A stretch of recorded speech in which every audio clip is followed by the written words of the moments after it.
할렐루야. 또 오늘도 새 하루를 맞이했습니다. 다 평안하신 줄 믿습니다. 우리 하나님의 말씀 읽겠습니다. 하나님의 말씀은 사도행전 13장 먼저 1절 13장 1절 읽고 13장 14절 읽겠습니다. 13장 1절 사도행전 13장 1절 먼저 읽겠습니다. 시작. 안디옥 교회에 선지자들과 교사들이 있으니 곧 바나바와 니게르라는 시므온과 구레네 사람 루기오와 분봉왕 헤롯의 젖동생 마나엔과 및 사울이라. 아멘. 그리고 13장 13절 14절 두 절 읽겠습니다. 13절 14절 시작. 바울과 및 동행하는 사람들이 바보에서 배 타고 밤빌리아에 있는 버가에 이르니 요한은 그들에게서 떠나 예루살렘으로 돌아가고 그들은 버가에서 더 나아가 비시디아 안디옥에 이르러 안식일에 회당에 들어가 앉으니라. 아멘. 어제 언급한 대로 버가에서 마가라는 요한은 예루살렘으로 돌아가게 되고 바울과 바나바는 계속해서 더 나아가 비시디아 안디옥이라는 곳에 도착하게 되었습니다.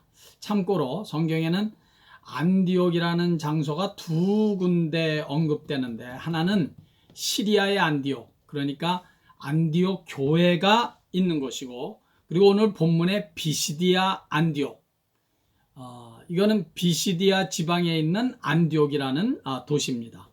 그러니까 이 두 이름이 언급되는 것을 혼돈하시지 말기를 바랍니다. 바울이 그 전도의 그 여행길에는 두 가지 특징이 있습니다. 하나는 바울은 전도지로 주로 큰 도시를 표적으로 삼았습니다. 말할 것도 없이 큰 도시에 일단 많은 사람들이 살고 있기 때문에 되도록 많은 사람들에게 복음을 전하기 위해서는 도시를 찾아야 되는 그런 실질적인 이유가 있었기 때문입니다. 사도행전은 약 40여 개의 도시 이름이 언급되어 있는데 사도 바울은 그렇게 도시를 중심으로 복음을 전했던 전략을 우리가 엿볼 수 있는 대목입니다. 그래야 한 사람이라도 더 많은 사람들에게 복음을 전할 수 있기 때문입니다. 그래서 첫 번째 도착지도 그 사이프러스 섬의 수도인 바보, 그러니까는 그 사이프러스 섬에서는 제일 큰 도시인 바보에서 사역을 시작했던 것입니다. 수도니까 당연히 사람들이 많이 모여서 살고 있었고, 그 중에서도 특히 총독이라는 영향력 있는 사람에게 복음을 전할 수 있는 기회가 주어졌던 것입니다. 그렇다고 이 말을 그러면 저 시골 사람들이 살고 있는 곳, 정말 그 사람이 조금밖에 살고 있지 않는 시골은 사도 바울이 무시했다는 말인가? 그런 말은 절대로 아닙니다. 제가 믿기는 일단 큰 도시를 중심으로 복음을 전하고, 그리고 그 도시에서 복음을 만난 사람들이 주변 인근 마을로 가서, 시골로 가서 복음을 또 전하는 그런 전도 전략이었던 것입니다. 사도 바울은 그 누구보다도 한 영혼을 소중히 여기는 그런 사람이었습니다. 복음을 전해야 하는 곳이라면, 복음이 없는 곳이라면 어디든지 가서 복음을 전하는 일에 전 삶을 아낌없이 바쳤던 사람입니다. 두 번째로, 어느 도시에 가든지 사도 바울은 가장 먼저 회당을 찾아 하나님의 말씀을 전하는 것을 전략으로 삼았습니다. 첫째는 도시 중심, 두 번째는 회당 중심이었다는 것입니다. 당시에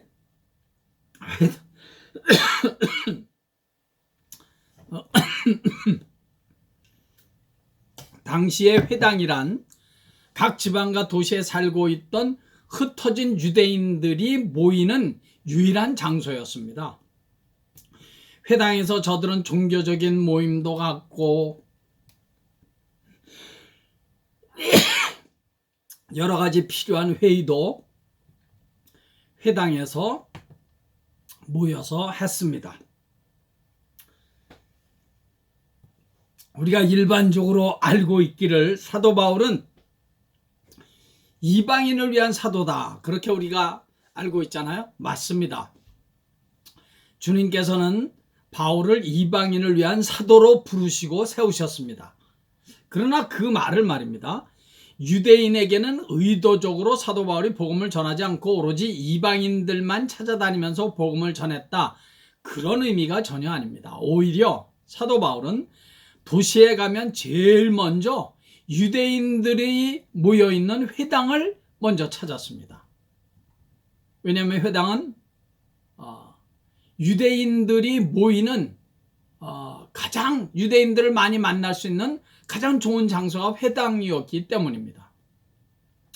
이방인의 사도라고 해서 이방인만 찾아다닌 것이 아니라는 얘기죠. 그는 오히려 그의 동족의 복음화를 위해서 간절한 마음과 기도가 늘 있었습니다. 그래서 자기의 동족 유대인들이 예수를 믿고 주께 돌아오기를 그 누구보다도 원했던 사람이었습니다. 우리 다 같이 로마서 9장 1절 2절 한번 읽을 필요가 있습니다. 로마서 9장 1절 2절 다 같이 찾아서 읽을까요? 로마서 9장 1절 2절. 자, 찾으셨죠? 시작. 내가 그리스도 안에서 참말을 하고 거짓말을 아니하노라. 나에게 큰 근심이 있는 것과 마음에 그치지 않는 고통이 있는 것을 내 양심이 성령 안에서 나와 더불어 증언하노니. 아멘. 사도 바울에게는 큰 근심과 고통이 있었답니다. 영혼의 고통이었습니다. 거룩한 근심과 고통이 있었다는 것입니다. 그것이 뭐죠? 그가 3절에서 계속 말씀합니다. 나의 형제 곧 골육의 친척을 위하여 내 자신이 저주를 받아 그리스도에게서 끊어질지라도 원하는 바로라. 사도 바울의 형제 골육의 친척이란 바로 자신의 민족 유대 민족을 말하는 것입니다. 자신이 저주를 받아 예수 그리스도에게서 끊어지는 한이 있더라도 자신의 동족 유대 민족이 예수를 믿고 구원을 받았으면 좋겠다는 것입니다. 자신이 그리스도에게서 끊어지는 일이 있더라도 유대 민족이 구원을 받을 수만 있다면 그렇게 하겠다는 것입니다. 그 정도로 바울은 자신의 동족 유대인이 구원을 받아 하나님의 자녀가 되는 것을 갈망하고 원했던 사람이었습니다. 기회만 있으면 그래서 그는 유대인들에게 복음을 전했습니다. 그래서 그는 어느 도시를 가든지 가장 먼저 회당을 찾았던 것입니다. 오늘 본문에도 저들은 먼저 회당을 찾아가서 회당에서 이제 오늘 13장 그 13절 이후에 쭉 보면 그거 다 회당에서 복음을 전한 내용이 나와 있는 것입니다.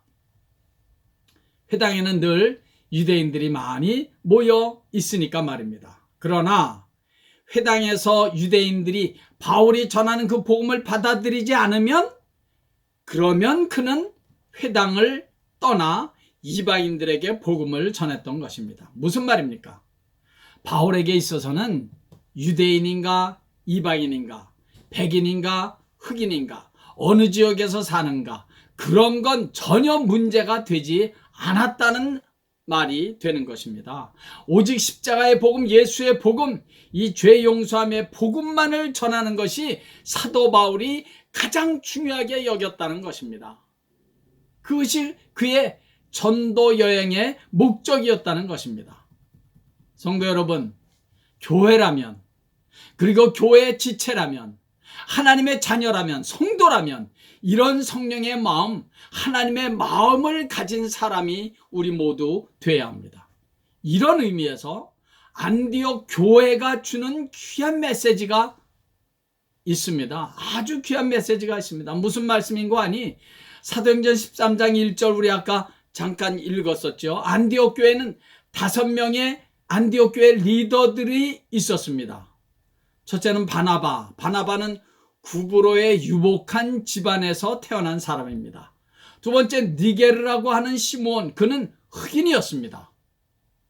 그 다음 구레네 사람 루기오는 유대인이지만 헬라 문화에 아주 익숙한 헬라파 유대인이라고 할 수 있고요. 그 구레네라는 그 동네는 오늘날 북아프리카 리비아에서 가장 큰 도시라고 할 수가 있습니다. 다음에 마나에는 지난번에도 제가 잠깐 언급했습니다. 헤롯의 젖동생, 그러니까 권력자 집안의 사람입니다. 그리고 마지막으로 사울은 우리가 잘 아는 바울, 한때 교회를 핍박하고 성도들을 핍박하는 데 앞장섰던 전통적인 헬라파 유대인입니다. 한마디로 뭡니까? 안디옥 교회는 인종, 지역, 빈부, 권세가 있는가 없는가 이런 것은 아무런 문제가 되지 않았다는 것입니다. 안디옥 교회는 다양한 아주 여러 종류의 인종, 지역, 문화 환경에서 자란 사람들로 구성된 교회였다는 것입니다. 흑인이냐, 백인이냐, 황인이냐 그런 것 때문에 분열되지 않았습니다. 많이 배웠는가 못 배웠는가, 유대인인가 이방인인가, 어느 지역 출신인가, 권세가 있는가, 돈이 많이 있는가 없는가 이런 것들로 모여진 교회가 아니었습니다. 그런 모든 조건들을 다 초월한 교회가 바로 안디옥 교회였다는 사실입니다. 한마디로 예수 그리스도의 피로 죄 용서함을 받은 자들의 공동체였다는 것입니다. 예수 그리스도로 하나가 된 공동체였다는 것입니다. 그 어떤 조건, 인종이나 지역이나 문화나 저들의 교육 수준이나 그 어떤 것도 그 교회에는 문제가 되지 않았습니다. 오직 예수 그리스도의 피로 한 형제가 되었다, 한 자매가 되었다, 우리는 예수 안에서 이렇게 하나가 되었다, 그것만이 그 교회가 모이는 그 모임의 구심점이었던 것입니다. 사도 바울은 본인이 유대인이었지만 유대인들이 그렇게도 싫어하고 아주 무시하는 이방인들을 위한 사도로 그는 부름을 받았고 그 길을 가는데 그는 조금도 주저하지 않았습니다. 왜 그랬습니까? 예수 그리스도가 전파되는 것만이 그에게 있어서 가장 중요한 일이었기 때문입니다. 그를 구원한 예수의 십자가만을 외치고 자랑스럽게 그는 여겼기 때문입니다. 그래서 그는 훗날에 이렇게 고백하는 것입니다. 고린도전서 9장 19절에서 20절 말씀을 잘 들어보십시오. 고린도전서 9장에서 19절 20절. 내가 모든 사람에게서 자유로우나 스스로 모든 사람에게 종이 된 것은 더 많은 사람을 얻고자 함이라. 유대인들에게 내가 유대인과 같이 된 것은 유대인들을 얻고자 하며 율법 아래에 있는 자들에게는 내가 율법 아래에 있지 아니하나 율법 아래에 있는 자같이 된 것은 율법 아래에 있는 자들을 얻고자 하며 율법 없는 자에게는 내가 하나님께는 율법에 없는 자가 아니요 도리어 그리스도의 율법 아래에 있는 자이나 율법 없는 자와 같이 된 것은 율법 없는 자들을 얻고자 함이라. 계속해서 22절에 이렇게 말씀합니다. 약한 자들에게 내가 약한 자와 같이 된 것은 약한 자들을 얻고자 하며 내가 여러 사람에게 여러 모습이 된 것은 아무쪼록 몇 사람이라도 구원하고자 함이니. 아멘. 이게 참 기가 막힌 고백 아닙니까? 이게 참 너무 소중한 고백입니다. 한마디로 사도 바울은 율법을 받은 유대인이든지 율법과는 전혀 상관없는 이방인이든지 그런 게 중요하지 않다는 거예요. 바울에게 중요한 것은 저들의 종교적인 혹은 문화적인 인종적인 그런 배경이 아니라 예수의 복음으로 오직 몇 사람이라도 더 구원을 얻는 거, 그게 중요하다는 것입니다. 그것을 위해서라면 자기는 때로는 유대인처럼 될 수도 있고 때로는 이방인처럼 될 수도 있고 때로는 율법이 있는 유대인처럼 될 수도 있고 때로는 율법이 없는 이방인처럼 될 수도 있다는 거예요. 왜? 한 사람이라도 더 많은 사람을 그리스도 앞으로 인도해야 하니까. 성도 여러분, 이것이 바로 우리가 믿고 예배하는 하나님 아버지의 마음이고 우리 안에 계신 성령님의 마음이고 뜻이고 소원이라는 사실을 우리 절대로 잊으면 안 되겠습니다. 우리 안에 계신 성령님은 나 혼자 예수 잘 믿다가 천국 오면 된다는 식의 그런 신앙생활이 돼서는 그것이 성령님의 마음이 절대로 아닙니다. 모든 그리스도인의 안에 계신 성령님은 예루살렘과 온 유대와 사마리아와 땅끝까지라도 가서 복음의 증인 예수의 증인이 되라고 이 시간에도 성령님은 우리에게 말씀하고 계시는 것입니다. 그것을 위해서 교회는 존재하는 것이고 저와 여러분들이 존재하고 있는 이유라는 사실 다시 한번 확인되었으면 좋겠습니다. 이것을 위해서 인종, 지역, 문화, 가방끈, 권세가 있는가 없는가, 재력이 있는가 없는가 이런 것들을 다 과감하게 타파하고 오직 예수의 복음, 십자가의 복음, 죄 용서함의 복음에 우리는 집중해야 합니다. 그런 교회와 성도가 돼야 합니다. 그것이 하나님 아버지의 마음이고 소원입니다. 남은 평생 우리 예수님의 마음을 품고 교회 생활, 믿음 생활에 힘차게 정진해 나가는 저와 여러분 우리 모두 되기를 예수의 이름으로 간절히 축원합니다. 할렐루야. 우리 찬송가 한 장 우리 드릴까요? 510장 하나님의 진리 등대 우리 찬송 한 장 드리겠습니다. 찬송가 510장입니다. 하나님의 진리 등대 길이 길이 빛나니 하나님의 진리 등대 길이 길이 빛나니 우리들도 등대되어 주의 사랑 비추세 우리 작은 물을 겨서 험한 바다 비추세 물에 빠져 헤매느니 건져내어 살리세 죄의 밤은 기뻐가고 성난 물결 설렌다 어디 불빛 없는 가고 찾는 물이 많구나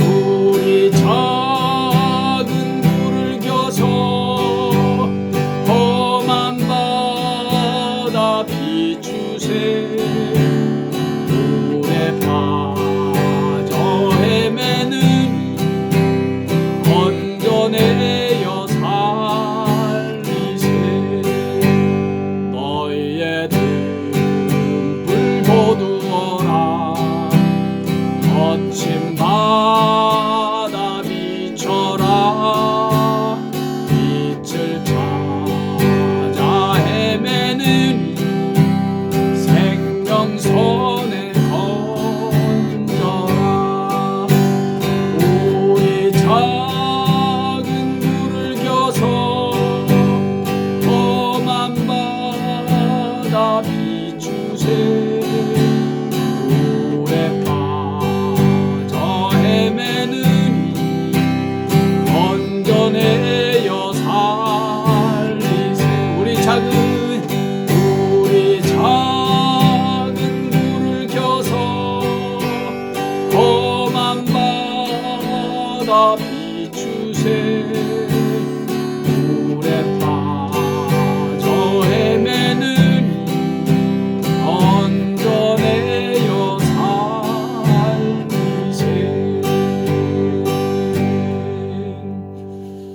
아버지 하나님 우리 주변에는 아직까지도 빛 대신 예수 그리스도를 알지 못하고 죄의 물에 빠져서 허부적거리는 사람들이 많이 있을 것입니다. 아버지 하나님 그 영혼들에게 우리 먼저 예수를 믿은 성도들이 하나님의 자녀들이 저들에게 복음을 전할 수 있는 기회를 만들어 주시고 그리고 복음을 전하고 싶은 뜨거운 마음을, 간절한 마음을, 한 영혼을 소중하게 여기는 마음을, 복음을 전하지 않으면 답답해서 살 수 없는 그런 마음을 우리 모두에게 허락해 주셔서 우리들이 이 땅에 사는 동안 많은 죽어져가는 영혼들을 주님 앞으로 인도해내는 그런 귀한 하나님의 일에 쓰임받는 우리 모두 되게 해 주시옵소서.